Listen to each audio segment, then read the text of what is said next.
Welcome to our Flutter tutorial.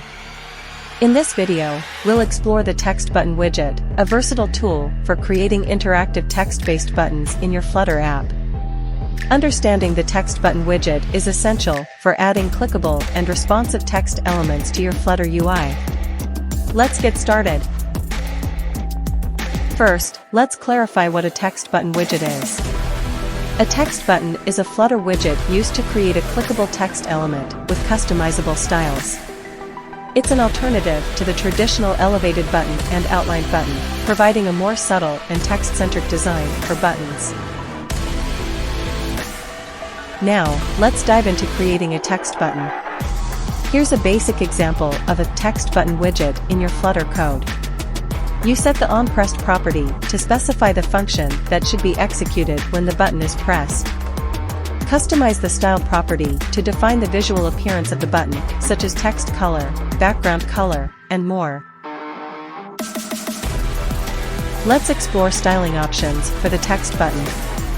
You can customize the style property using textButton.StyleFrom to set properties like primary and on-surface for color, elevation for shadow, and shape for button shape. This allows you to create buttons that match the visual theme of your app. You can enhance your text button by adding both icons and text. Here's how. Combine the icon and text widgets within the text button to create a button with both visual elements. This is useful for creating buttons that convey both text information and visual cues. If you want to make your text button inactive, you can disable it by setting the onPressed property to null.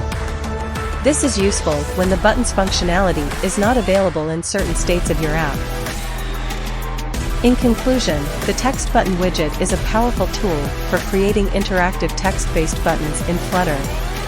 Its flexibility in styling and simplicity in usage make it a valuable asset for your Flutter UI designs.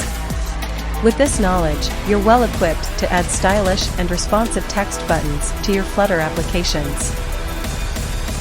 Don't forget to like, subscribe, and hit the bell icon.